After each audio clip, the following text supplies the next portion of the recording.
So I have 3 requests, really quick. First one, I just found out a few seconds ago that we're all going to do jumping jacks during mine. Just kidding. The second one, please save me a brownie. And the third one is that Fitz is our illustrator at Hopper, and he did this amazing illustration of Big Ben. So at some point, you should find him, and I would really love it if everyone gave him a high five before he leaves. Make that a personal goal, please. So, as was said, my name is Pantelis, Korovilas, and you can call me PK for short, if that's easier. And I head up design at Hopper. Hopper is a travel app. I'll get a little bit more into that in a second. But I just want to start with some context here, is that tonight I want to tell you a story about screwing up a feature. And I've been with Hopper for about 3 years now, which is about the life of our product. So basically, I've screwed up quite a bit. But this story in particular has taught me some really interesting things. And a few things about ways to design and work that I thought I understood already and later realized I didn't. But for this story to make any sense, let me start with the backstory about Hopper really quick. So we're a travel app, and we do kind of most of the things you think of with a normal travel app, help you find and purchase flights, for example. But we're not really just any old travel app. What we do is that we bring a lot of data to the equation to help you make better decisions about how to travel, when to travel, how to buy your tickets. And we do that in 2 kind of core main ways. So one of them is when to fly. So we'll actually help you understand good dates to travel on, where you can save money relative to the specific trips you're looking for. This heat map calendar is an example of that. And we'll also tell you when to buy. So in this case, we're saying until October 24th, prices will vary over the next 6 days, dropping as low as $134. After that, the 25th to the 22nd, prices will probably rise about $51. And we'll do this all the way until your departure date.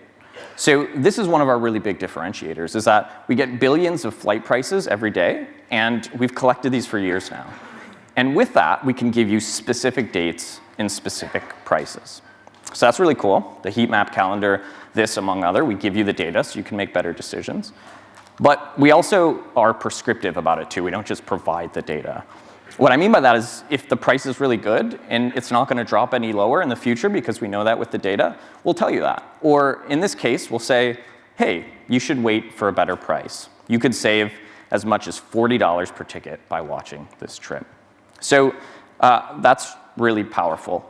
And the reason we say watching at the end of that is because if you press that really big blue button at the bottom there, we'll actually send you push notifications using that data to put how the price is changing into context.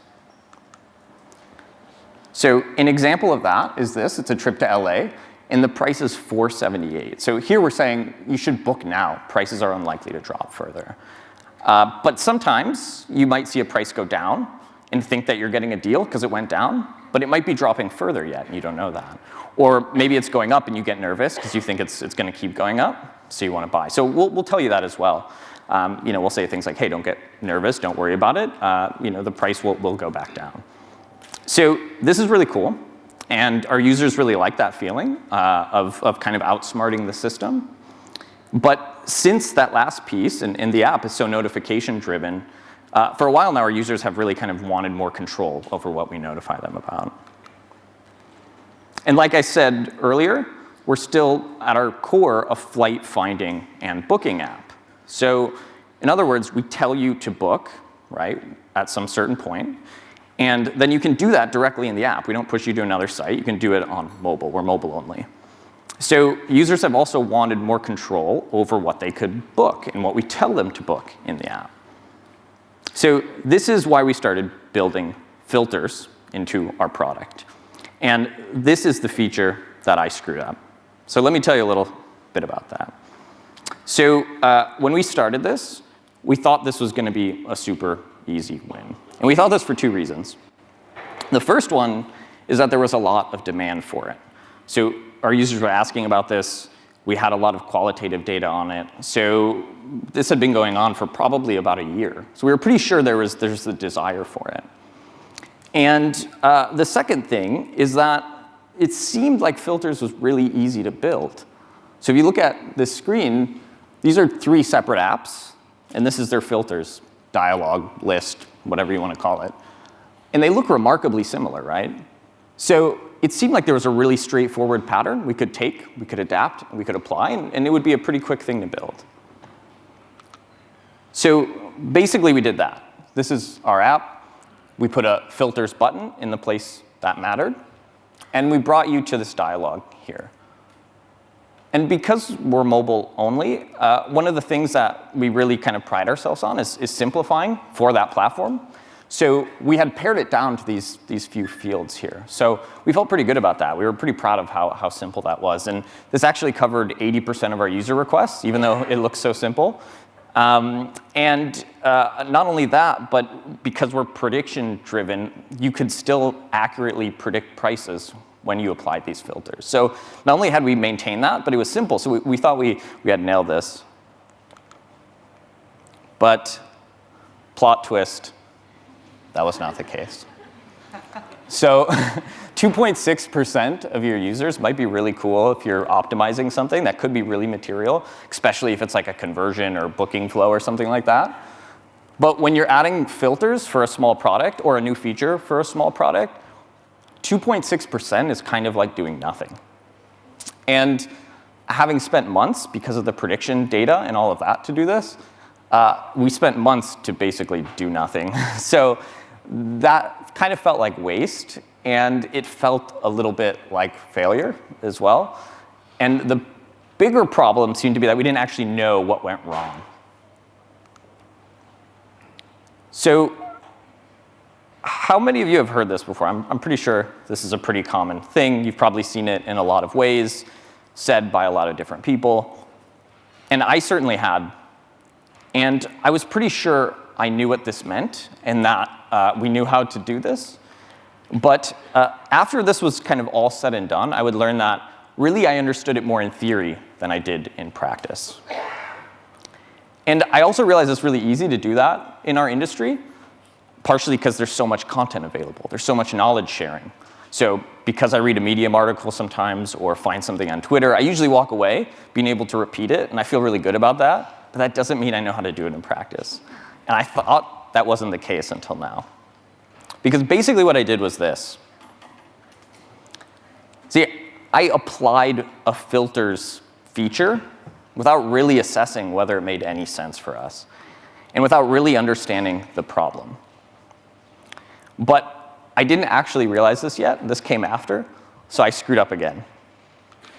Because once we looked at that number and we got the 2.6%, I was pretty sure this was a discoverability problem. People didn't see it. They didn't know it was there. There's a lot of stuff going on, right? They just didn't notice it. So I was thinking we could add our onboarding tooltips, which you see on the right here, to help draw attention to it. Now, this would have missed the point I just made. And it would have done that because ultimately I would be drawing attention to the wrong solution. So it's like the equivalent of you came up to me and you said, I'm super thirsty. Can I have something to drink? And I give you this. Right? That's not helpful. And likely you're going to go on and look for something to drink, right? So it's like I did this.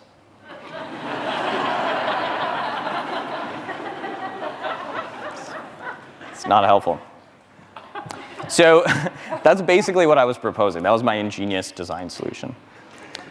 But I kind of lucked out in this situation. One, we're lucky to have some really, really strong product managers at Hopper, and they kind of bailed me out on this. So they proposed a counter solution in the meeting where we were assessing what to do about this that, one, turned this around, but two, reminded me of two simple things you can do as a designer to kind of get yourself out of a rut like this or to avoid it in the first place. And these are two things I didn't necessarily do to solve the problem here.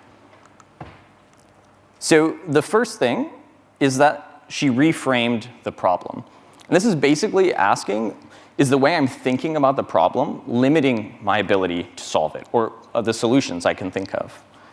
So if you would have asked me at the beginning of this what problem I thought I was solving, it was pretty much this. that users want to filter out certain criteria from their search results. Seems reasonable, right? But some of you may notice the issue here is that I basically included the solution in my thinking on the problem. And this has a really, really good way of limiting your thinking. And it's no wonder I built filters when this is the problem I was trying to solve. And the second thing that she did is she helped reframe the solution. Now, she basically asked at that time, how can we make this more like Hopper? And what that means kind of depends on how you frame that answer. But for us, it means what I was kind of telling you earlier, right? That we use data to help give advice, to help you make optimal decisions, and hopefully save you money as a result. So basically what she was asking there was, can we do that with filters? Can we use data to help you make trade-offs and come to a better conclusion? So this is what we built. And let me show you what we built after that suggestion. So this is what we call the prediction screen. It's kind of one of the core screens in the app. It's the one I described earlier, where we tell you to buy or wait, and where we have that big blue button where you can opt in to push notifications on a specific trip. So if you notice on the bottom, there's a little gray tile, and that is the thing we added here. And what this does is it's pulling out specific filters from this dialog, one by one, dynamically, per the specific route or flight you're searching for. And we do this, like I said, not only dynamically for the route, but also based off of how those filters matter to that route. So for example, we might say something like, hey, fly non-stops for the exact same price.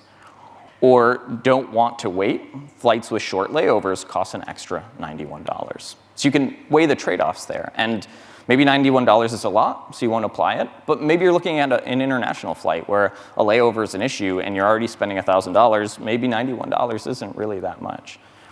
And we would surface these, like I said, one by one, depending on the one that was most meaningful. So if you weren't even going to apply filters or even go into the dialog to look at filters, if you knew non-stops were the same price, you would probably apply filters at that point. And that wasn't happening before.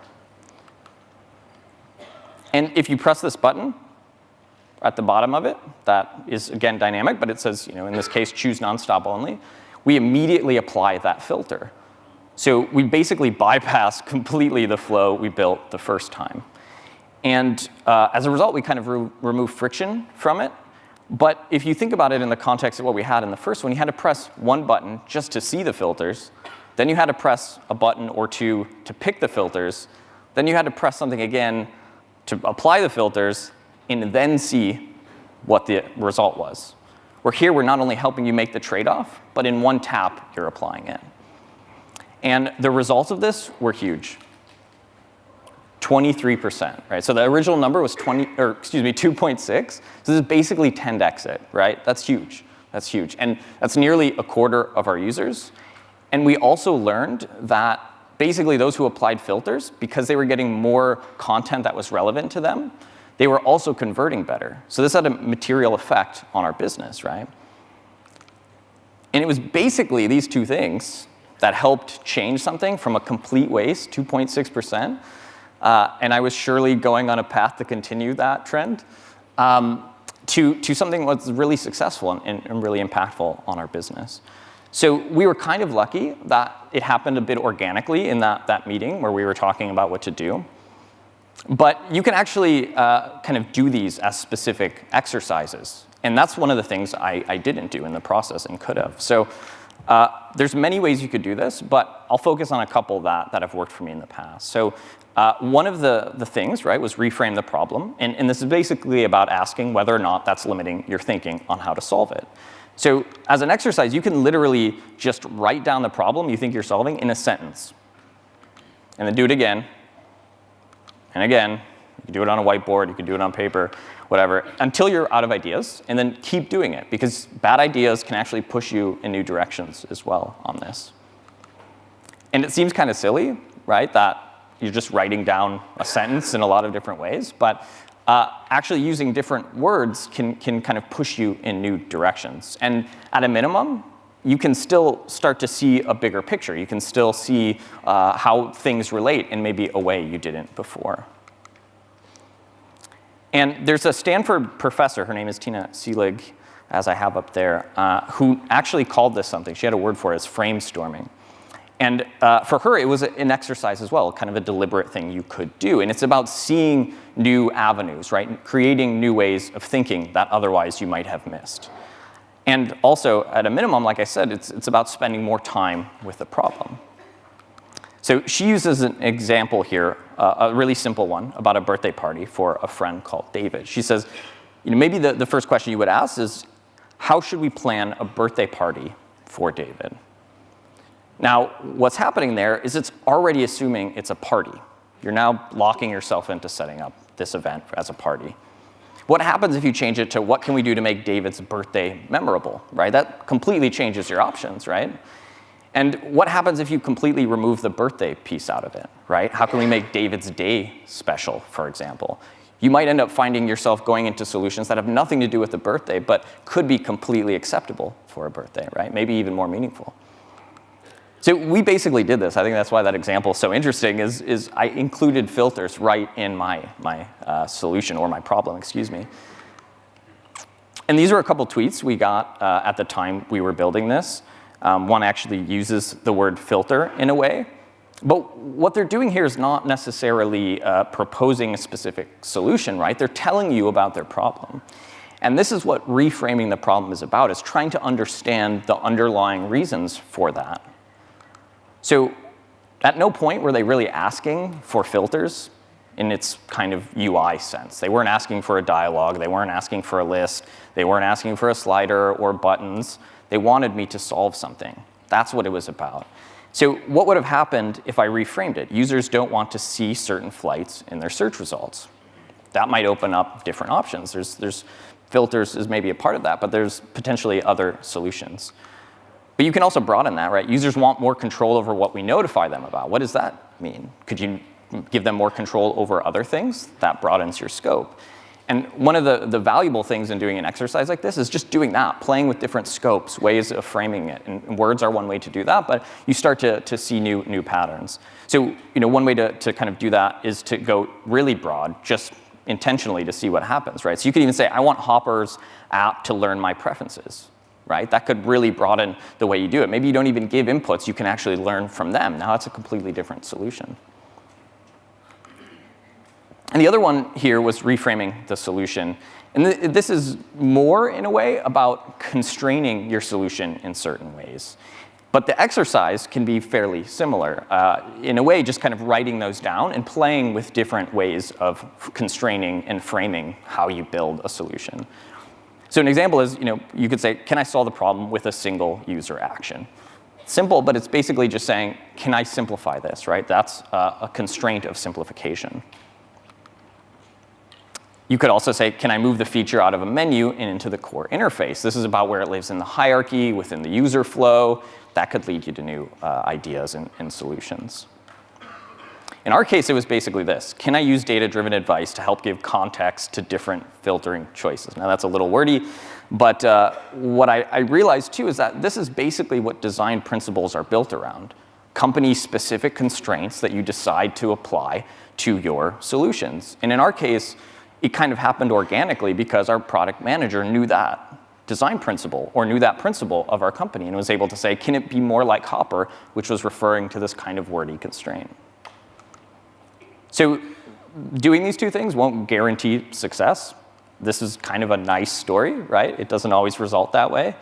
But they can certainly increase your chances of it. And for us, the results are really big. Like I said, from 2.6 to 23% is a really big difference. And it reminded me the importance of kind of going through the simple steps when you're designing. Because if not, I could have left all of that on the table, and we could have deemed filters a waste of time. And I kind of showed you this earlier because, as I said, I didn't think I really understood it in practice as much as I originally thought. And that's because basically it's doing these two things, right? And there's plenty more of these, but it's doing things like this basically that are what it means to do it in practice, right? To solve problems in practice rather than building features, right? Saying, look at this filters UI, everyone's doing the same thing, let's apply that. And in our case, I also learned something else. I learned that this can take a lot of different forms. And in our case, it wasn't that users wanted filters, right? They don't want your UI for your UI. They want it to solve a problem. And in this case, our users wanted better content. They wanted content in the app that was more catered to their life, to their situation, to their needs. And if we would have done just a bit more work up front to understand that, we might have avoided this situation and gone straight to that 23%. So thank you guys very much.